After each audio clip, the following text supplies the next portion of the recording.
están ustedes? Muy buen día, un gusto de saludarlos. Esto es Punto de Encuentro. La caída del muro de Berlín supuso el fin del comunismo en Europa y el asentamiento total del capitalismo, un proceso cuyas consecuencias se siguen viviendo. ¿El muro de Berlín es el único muro por derribar? ¿Hay otros más? Vamos a conversar con Guido Larsson, de la Facultad de Gobierno de la Universidad del Desarrollo, editor del libro La ciudad dividida a 35 años de la caída del muro de Berlín. ¿Cómo estás tú? Muchas gracias por recibirnos. Buen día. No, hola Miriam, muchas gracias a ti por invitarme. Oye, Guido, yo decía al comienzo que tú fuiste el editor de un libro que salió hace ya 5 años. Ujú. eh, Cuéntame cómo fue trabajar en eso. Me imagino que fue una investigación de mucho tiempo, reunió a varios especialistas, etcétera. Cuéntame un poquito del libro. Bueno, es un libro que evidentemente tiene como objetivo una especie de recordatorio, de conmemoración de un evento histórico muy importante. Y esto fundamentalmente porque es un evento que reorienta la trayectoria que hasta ese momento tenía la Guerra Fría. Es un hito también significativo desde el punto de vista previo, ¿no? La ideología y las decisiones que se toman antes de levantar el muro. Es un evento que nos interesó analizar además desde una óptica multidimensional, porque el muro, una de las cosas que genera es diferenciar también una cultura común que en base a esta separación comienza a desarrollar trayectorias culturales, sociales, demográficas diferenciadas. Y da ocasión también para explorar ciertas figuras de relevancia del periodo, en particular la figura de Mikhail Gorbachev, que es el secretario general del Partido Comunista Soviético y que está en el poder cuando el muro cae, ¿no? Y cuando la Unión Soviética entonces se enfrenta a la decisión si interviene o no interviene en un contexto político crucial. Observábamos de que ese hito representativo y además relevante para la sociedad occidental era importante de analizar y de investigar. Y esa es la razón por la que juntamos a una serie de especialistas en el ámbito de la historia, la sociología, incluso del arte, para explorar estas distintas facetas que tiene simbólicamente el muro de Berlín y para entregar también una mirada interdisciplinaria sobre un hito común. Oye, tú acabas de decir que fue relevante el tema de haber construido ese muro para la sociedad en general, no solamente la occidental, ¿no es cierto? ¿Por qué es tan relevante? ¿Por qué hablamos hoy día incluso de la caída de este muro? Bueno, por varias razones. Primero, el muro es atípico porque históricamente uno encuentra sociedades que construyeron muros, digamos, ciudades amuralladas de otro tipo. China es obviamente el caso más emblemático, pero hay muchas de ellas, digamos. Hay muros en Gran Bretaña, evidentemente también en la Roma antigua. Y una de las cosas, una de las funciones que cumplían los muros era evitar la entrada de adversarios o de enemigos. Entonces los muros tenían una relación, digamos, geográfica, uno podría decir, de evitar que lo externo penetrase en lo interno, ¿sí? Y en el caso del muro de Berlín es anómala, porque es al revés, es evitar que lo interno tenga un contacto con lo externo. El muro en realidad se levanta porque en ese periodo la Alemania oriental, muy influida por la Unión Soviética, observaba de que mes tras mes, año tras año, ciudadanos de Berlín Oriental se fugaban a Berlín Occidental y eventualmente de ahí a Alemania Occidental. Y lo hacían en base a fundamentalmente situación de precariedad y particularmente de opresión política y económica. Y deciden entonces levantar el muro para evitar fundamentalmente la fuga de personas. Y por ende hay también una narrativa en torno a la destrucción y la caída del muro, en términos que se le entiende como un hito que ensalza, por así decir, la libertad de las personas. Es también un hito que defiende algunas de las acciones que dichas personas tomen, independientemente del tipo de ideología que tengan, por ejemplo, trasladarse de un lugar a otro. Y en último término es también un hito que simbólicamente al menos designa una fecha para terminar el periodo de Guerra Fría. La Guerra Fría técnicamente termina 2 años después, termina en diciembre del año 91, pero suele asociarse la caída del muro también con el colapso definitivo de las llamadas sociedades que intentan la construcción del socialismo real, amparados, por cierto, con el apoyo de la Unión Soviética. Entonces, es tanto una anomalía interesante, es también una restricción de ciertos valores que las personas consideran como necesaria y valiosa, la libertad sobre todo. Y en tercer lugar, porque marca un punto de inflexión desde el punto de vista histórico, explicando obviamente el término de la Guerra Fría, que es un periodo muy importante para la historia humana. Oye, cuéntame, a ver, dice que ustedes hicieron obviamente una mirada multidisciplinaria. ¿Qué diferencias podrías decir? Yo sé que deben ser muchas y desde distintos puntos de Mm. vista, ¿no es cierto? ¿Qué diferencias marcan el este del oeste a un lado o al otro lado del muro, dentro de un país, dentro de una misma gente? Como dices tú, Sí, absolutamente anómalo, porque no nos estábamos defendiendo de alguien que sí. venía a invadir, sino que era dividir un pueblo. Mm. Mira, una de las cosas que es interesante analizar es que cuando termina la Segunda Guerra Mundial, los países triunfadores deben determinar qué se hace con Alemania, que fue obviamente el principal actor beligerante de la guerra. Y en ese contexto hay, por un lado, una serie de cuestiones de orden práctica, es decir, qué se hace literalmente con los alemanes que acaban de experimentar una guerra que ha destruido completamente el país. ¿Qué se hace con aquellas personas que salen de Alemania, evitando, por cierto, la muerte y que quieren volver a Alemania? ¿De qué manera se intenta estabilizar el país y procurar, obviamente, su desarrollo futuro? Y lo que se decide es fundamentalmente dividir el país en cuatro. Había un sector de Alemania, el sector noroeste de Alemania, que iba a ser administrado por los Estados Unidos. Otra zona, la zona centro fundamentalmente, que iba a ser administrada por Gran Bretaña. La tercera zona, la zona sur, iba a ser administrada por Francia. Y la zona oriental iba a ser administrada por la Unión Soviética, porque son finalmente los ejércitos de estos países los que se encuentran literalmente en Alemania al terminar la Segunda Guerra Mundial. Pero sobre eso, y esto es una de las cosas interesantes, la capital de Alemania, Berlín, también se va a subdividir en cuatro. Y lo que es interesante dentro de esto es que la capital, Berlín, quedaba al interior de la zona geográfica que iba a controlar la Unión Soviética. Eso la hace evidentemente una ciudad especial, y el muro es también especial porque técnicamente la persona que salía del muro de la zona oriental y traspasaba a la zona occidental seguía estando, virtualmente al menos, dentro de la zona que controlaba la Unión Soviética, porque Berlín, como acabo de decir, formaba parte de esa zona. Pero evidentemente se dan desarrollos muy diferenciados. En el caso de Berlín occidental y también de Alemania occidental, los aliados permiten rápidamente libertad de intercambio y por ende libertad económica, regulación de términos democrática, rápidamente se van a realizar elecciones.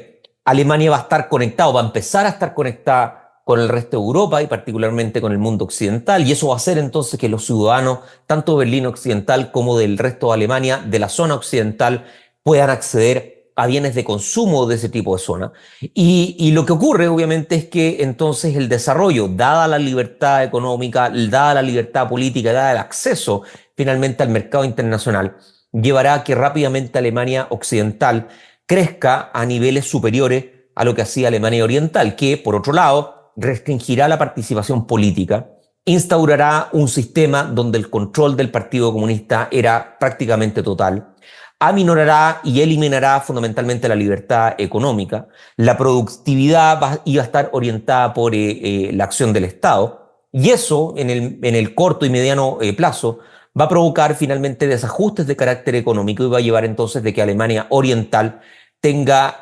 unas peores tasas de crecimiento en comparación con Occidente, pero además, en términos más amplios, una peor calidad de vida en comparación con Occidente. Y eso es lo que, por cierto, entonces va a incentivar, sobre todo desde comienzos de los 50, a una salida masiva de alemanes de Berlín Oriental hacia la zona occidental en búsqueda de mayores perspectivas, mayores oportunidades económicas, mayor calidad de vida y mayor libertad en comparación con los ciudadanos de la otra zona.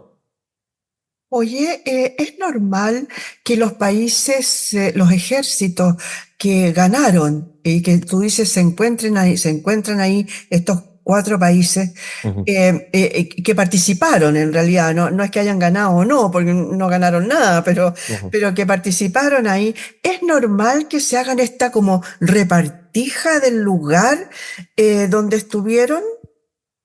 Sí, yo creo que si uno revisa la historia, uno encuentra casos de este tipo. Es decir, si uno va, por ejemplo, a la India también fue dividida inicialmente entre una zona mayoritariamente hindú y otra zona mayoritariamente musulmán, lo que actualmente es Pakistán y también la India, a lo que se suma Bangladesh.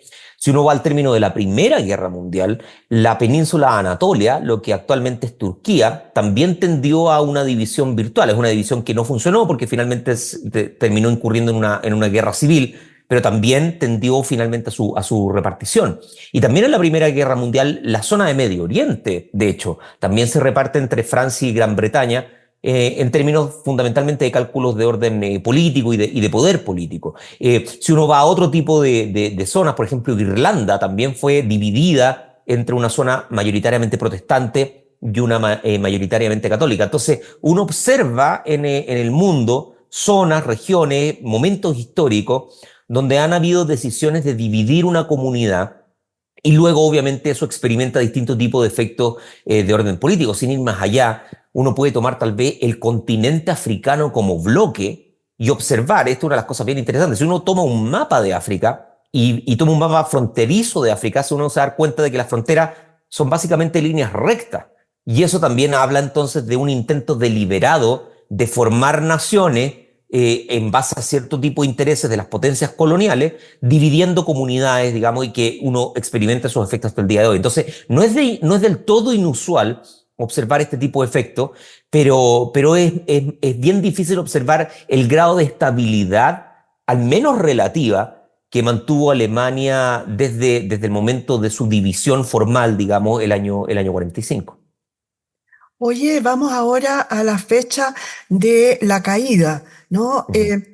¿Qué significó simbólicamente la caída del muro? Yo creo que eso es una cosa fuerte, fue hace muy poco, muchos nos acordamos del día Uh -huh. en que fue, de la noche en que fue. Uh -huh. Es más, se habla de una anécdota que sucedió con respecto de la lectura de este documento en el que se decía que a partir de ese día ya podían circular libremente, los habitantes me refiero. Cuéntame, ¿qué significó realmente, simbólicamente, no solamente para nosotros, a lo mejor también para la Unión Soviética? Sí, mira, la pregunta es interesante, pero obliga a situarla en un cierto contexto más amplio, particularmente poniendo atención a lo que ocurre el año 85, es decir, 4 años antes de la caída del muro de Berlín, con la llegada de Mikhail Gorbachev al poder. Es Mm. una de las cosas, de hecho, que hacemos en ese libro. Hay un capítulo dedicado a la figura de Gorbachev, y esto por varias razones. Primero, porque Gorbachev inicia un proceso de reformas al interior de la Unión Soviética. Son reformas más bien liberalizadoras, ¿no? De intentar entregarle ánimo económico al país. Y dado el grado de relación que tiene la Unión Soviética con el resto de los satélites, particularmente, por cierto, Alemania, pero también Polonia, Hungría, Checoslovaquia, digamos, etcétera, hay algún elemento de contaminación entre uno y otro lado. Es decir, las autoridades de la zona oriental de Europa observan con atención e interés lo que está ocurriendo en la Unión Soviética y en alguna medida también intentan replicar algunas de estas transformaciones y liberalizaciones que existen en ese ámbito. Lo segundo es que Gorbachev, poco tiempo después de asumir, empieza a entender de que hay un tipo de compromiso que tomó la Unión Soviética que se hace inviable y que es el compromiso militar con Afganistán.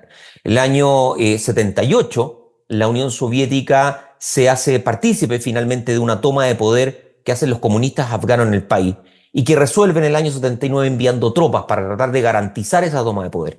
Finalmente se van a quedar 10 años en Afganistán con una pérdida de tropas, de vidas humanas y de dinero absolutamente gigantesca. Y eso obliga entonces a Gorbachev a tratar de salir del país y reorientar la estrategia generalizada que tiene la Unión Soviética.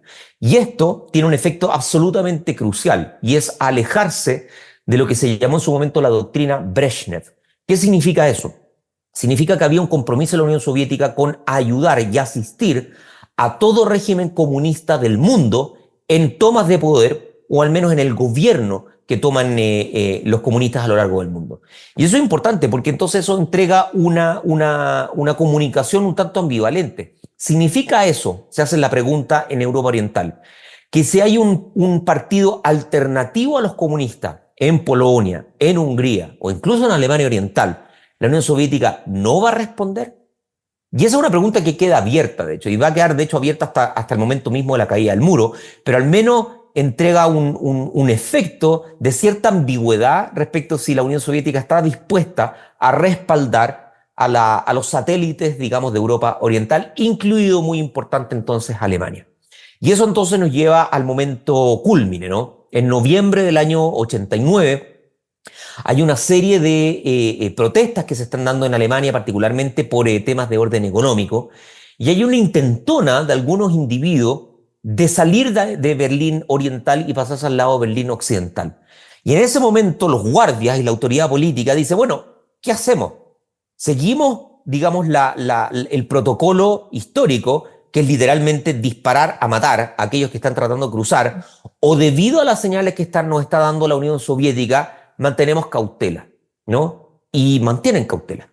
No dan la orden de arrestar, no dan la orden de disparar. Eso provoca entonces de que haya algunos individuos que traspasen el muro y traspasen por ende la frontera, y eso genera un efecto, llamémosle dominó, hacia el resto de la población, que está diciendo, bueno, los guardias, las autoridades no están haciendo nada. Bueno, eso en alguna medida está invitando entonces a movilizaciones más masivas aún. Y eso entonces, de un periodo que va de entre noviembre y diciembre del año 89, significa un aluvión de personas traspasando el muro, y eventualmente las imágenes icónicas, obviamente hacia diciembre del año 89, de grupos de personas con picotas y con martillos, literalmente derribando el muro de Berlín y cortando entonces esta barrera física que experimentaba Berlín desde el momento en su construcción, ¿no? En la década de los 60 en adelante. Y Gorbachev mantiene en alguna medida la pasividad, no actúa, no realiza un avance de tropas, como sí lo había hecho en Hungría el año 56 y como también lo había hecho en Checoslovaquia el año 68. Y esa pasividad, de hecho, está demostrada. Los mismos documentos que nosotros revisamos para la articulación del libro muestran de que la discusión en la Unión Soviética era que daba un poquito lo mismo este trasvasije de población, porque en último término Berlín quedaba en la zona oriental y porque la zona oriental iba a seguir siendo comunista. Entonces no anticiparon el efecto de reverberancia que iba a tener este hito, y que termina finalmente con el interés de volver a unificar a las dos Alemanias en los años posteriores. Oye, y hoy día eso se ha logrado, se ve, físicamente se ve, se nota en todo que está realmente unificado. Es muy interesante la pregunta, porque de hecho la respuesta es no. Es decir, si uno toma tasas de crecimiento, productividad, ánimo económico, etcétera, hay una clara diferenciación que uno podría asociarla a cierta inercia histórica, dada precisamente por esta separación durante tanto tiempo entre la zona oriental de Alemania y la zona occidental de Alemania. La zona occidental alemana, mucho más tendiente a la liberalización, mucho más, uno podría decir, con ciertas inclinaciones democráticas, mientras que la zona oriental es más ligada a la izquierda, todavía recuerda con cierto grado de melancolía esta unión hacia la Unión Soviética y ese tipo de proyectos, y eso se traduce en incluso cosas como tasas de fertilidad es menor en el lado occidental que en el lado oriental, y también expectativa de vida. La expectativa de vida en Alemania Oriental es menor que la expectativa de vida en Alemania Occidental. Entonces esas diferencias se mantienen producto de esta inercia histórica que acabo de mencionar. Oye, tú en algún minuto te escuché una frase que decía que se daba por sentado que la caída del muro de Berlín era el triunfo de la democracia. ¿Crees que no? Mira, es complicada la pregunta, porque también va a ser dependiente de cosas que vienen añadidas con la democracia. Entonces uno típicamente piensa en la democracia como una suerte de sistema que permite de que cada ciudadano de manera igualitaria entregue su elección en torno a quién debiera representarlo, ¿no? A nivel político, a nivel legislativo. Pero la democracia es más que eso, es decir, es más que un solo sistema electoral, uno podría decir. Es un sistema que integra cierto tipo de principios que consideramos valiosos, entre ellos, por ejemplo, cuestiones como el pluralismo o como la tolerancia o como la libertad, por cierto, la igualdad, otro tipo de cosas. Y ahí el triunfo de la democracia, ¿no? En el entendido que es además un triunfo de este tipo de principios, tiene cierto tipo de problema a nivel internacional. Hoy día, por ejemplo, estamos experimentando a nivel mundial un retroceso en masa de la democracia. Si uno va a algunos estudios, particularmente el estudio de Bidem, que es un estudio muy importante sobre niveles de democracia, estamos en tasas de democracia como aquella que existía el año 87. Entonces hemos retrocedido más de 30, casi 30 años respecto de ese tipo de niveles. La democracia para muchas personas también a nivel mundial no está dando realmente las respuestas que esperan para la serie de problemas que están experimentando las democracias, entre ellas, por ejemplo, crecimiento y oportunidad económico, costo de la vida. El costo de la vida de las democracias está completamente disparado, y otro tipo de fenómenos que las democracias no han podido realmente resolver, por ejemplo, migración abierta y a gran escala, que cambian las demografías de un país. Entonces, si uno entiende la democracia como un sistema electoral, sí, obviamente creo que ha sido un triunfo, pero si uno entiende la democracia como aquel sistema que resguarda principios que también consideramos valiosos, ahí está más en entredicho, precisamente por la serie de problemas que las democracias a nivel mundial han estado experimentando. Oye, y ahora para terminar, cuéntame, al principio yo decía, el muro de Berlín es el único que hay hoy día, que había, digamos, hoy día. ¿Hay más muros por derribar? ¿Existen hoy? Bueno, si uno va contemporáneamente, claro que existen muros, ¿no? Existen muros por un lado simbólicos y por ende muros intangibles, y existen muros altamente tangibles. Entonces vamos por lo segundo. Si uno va, por ejemplo, a Hungría, Hungría, de hecho, con el gobierno de Víctor Orbán, levantó un muro físico. No es un muro de concreto, es un muro más bien de alambrado, pero es un muro que prohíbe y evita el libre flujo de personas dentro de Europa, Hungría siendo además miembro de la Unión Europea. Hay también, uno podría decir, muros que acaba, bueno, no acaba, pero levantó Donald Trump en su primer gobierno, que separa físicamente la frontera norteamericana con la frontera de México, en base obviamente a los problemas que tiene con el país con la migración. Y hay otro tipo de muros tal vez no tan altisonantes como ellos, pero sigue existiendo barreras físicas, por ejemplo, entre Corea del Norte y Corea del Sur. Y también barreras físicas en la misma Cachemira, que es una zona disputada entre la India y Pakistán. Entonces, muros físicos subsisten. Se debe obviamente a cuestiones de orden histórica, cultural, ideológica y política, pero forman parte tal vez del ecosistema del sistema internacional. Y luego, obviamente, creo yo que tal vez incluso más relevante aún hay muros, llamémosle, intangibles o muros simbólicos. Creo que la elección de Donald Trump forma parte tal vez de las discusiones en torno a eso, ¿no? Las separaciones de grupos de personas humanas en base, por ejemplo, a su raza, digamos, a su género, a su inclinación ideológica. Hay muros que están ligados, digamos, a si eres joven o eres viejo, ¿no? También hay discriminaciones que ocurren en función de eso y otro tipo de cosas. Entonces, creo yo que hay muros, ¿cómo decirlo? Hay muros mentales, ¿no? Y hay muros también físicos. Y obviamente la pregunta que se hacen las personas y los seres humanos es, ¿cabe derribar esos muros o cabe también ser cauteloso en torno a esos muros? Porque, por ejemplo, en este país también lo estamos viendo, digamos, ¿no? La entrada en masa de migración que supone la entrada de personas que a veces vienen con otro tipo de principios y otro tipo de cultura, genera obviamente tensiones y fricciones con la comunidad que los acoge. Y creo yo que podemos concordar con el hecho de que hay una porción al menos de la población que miraría con un grado de aceptación imponer algunos muros, no quiere decir levantarlos por entero, al menos, por ejemplo, regularizar, ¿no?, la entrada de migración o establecer que la migración sea a partir de cierto tipo de cuotas, porque los países no pueden simplemente absorber masas y masas de personas sin que eso genere un efecto en la economía, en la cultura y en la sociedad. Por lo tanto, creo que es una discusión que se encuentra en marcha, ¿no? ¿Qué muros físicos subsisten? ¿Cuántos de ellos cumplen una función razonable? ¿Y qué muros mentales tenemos nosotros las personas y cuáles de ellos conviene aminorar y cuáles de ellos conviene obviamente mirar con precaución y con cautela. Claro que sí. Muchas gracias, Guido, por haber estado hoy día con nosotros. No, gracias a ustedes por la invitación. Le damos las gracias a Guido Larsson, de la Facultad de Gobierno de la Universidad del Desarrollo, editor del libro La ciudad dividida. Hablamos hoy día sobre la caída del muro de Berlín. Muchas gracias por haber estado hoy día en este punto de encuentro.